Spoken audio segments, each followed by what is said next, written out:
Hello guys, आज हम जो कहानी सुनाने जा रहे हैं यह कहानी बहुत ही रोचक है। इस कहानी का नाम है सत्य की खोज। चलिए सुनाते हैं। गांव के बाहर एक पुराना बरगद का पेड़ खड़ा था। उसकी जड़ें धरती में गहरी और शाखाएं आसमान को छूती हुई, जैसे वह धरती और आकाश का मेल हो। लोग कहते थे इस पेड़ के नीचे बैठने वाला कभी खाली हाथ नहीं लौटता, क्योंकि यहाँ समय समय पर एक वृद्ध साधु आते थे जो जीवन के ऐसे रहस्य बताते थे जो सुनने वाले का भाग्य बदल देते थे। अर्जुन एक युवा था जो पढ़ाई लिखाई में अच्छा था, लेकिन मन हमेशा असंतुष्ट था। वह अक्सर सोचता, मेरे पास परिवार है, नौकरी है, मित्र है, लेकिन फिर भी मन खाली क्यों है। एक दिन उसने गांव के बुजुर्गों से सुना कि बरगद के पेड़ के नीचे एक साधु आते हैं जो गहरी बातें बताते हैं। अर्जुन के मन में जिज्ञासा जागी, शायद मेरे प्रश्नों का उत्तर वही दे सके। अगले दिन सुबह सुबह अर्जुन बरगद के पेड़ के पास पहुंचा। वहां एक वृद्ध साधु शांत मुद्रा में ध्यान लगाए बैठे थे।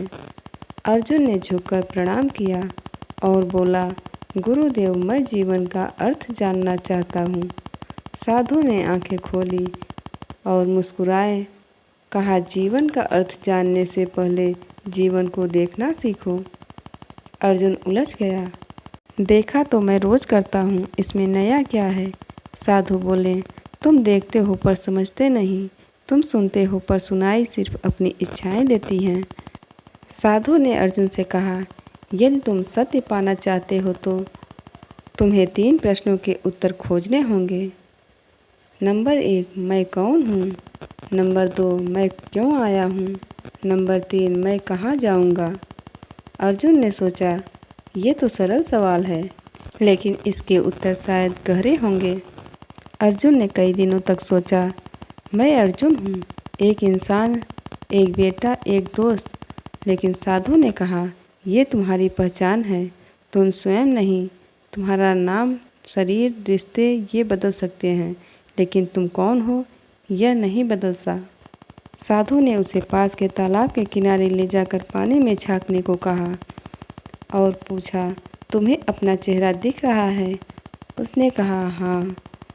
फिर साधु ने कहा, अगर पानी गंदा हो जाए तो चेहरा धुंधला हो जाएगा। ठीक वैसे ही जब मन की सतह गंदी हो तुम स्वयं को साफ नहीं देख पाते। साधु ने कहा, हर जीव किसी उद्देश्य से आता है, पेड़ छाया देने, नदी प्यास बुझाने, सूरज प्रकाश देने।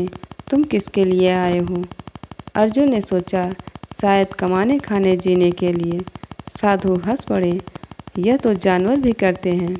मनुष्य का उद्देश्य कुछ बड़ा होता है, ज्ञान बांटना, प्रेम फैलाना और दूसरों के लिए मार्गदर्शन बनना। अर्जुन डरते हुए बोला, मृत्यु के बाद।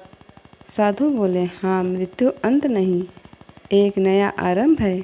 जैसे बीज मिट्टी में दबाकर पौधा बनता है, वैसे ही आत्मा नया रूप लेती है। उन्होंने कहा, यदि जीवन में प्रेम, सत्य और सेवा का बीज बोओगे तो मृत्यु के बाद भी तुम्हारी सुगंध दुनिया में रहेगी। साधु ने अर्जुन को 1 वर्ष का समय दिया।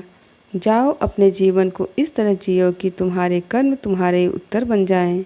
अर्जुन ने पूरे साल लोगों की मदद की, ईमानदारी से काम किया और हर स्थिति में धैर्य रखा। धीरे धीरे उसके भीतर की खाली जगह भरने लगी। 1 साल बाद अर्जुन फिर बरगद के पास आया। साधु ने पूछा, क्या तुम्हें उत्तर मिल गए। अर्जुन ने कहा, हाँ गुरुदेव, मैं आत्मा हूँ जो प्रेम और सेवा के लिए आया हूँ और मृत्यु के बाद भी अपने कर्मों से जीवित रहूँगा।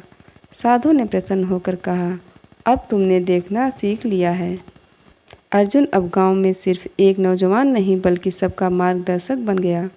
बरगद का पेड़ अब भी खड़ा था, लेकिन अब उसकी छाया में अर्जुन बैठकर लोगों को वही 3 प्रश्न पूछता जिनसे उसका जीवन बदल गया था।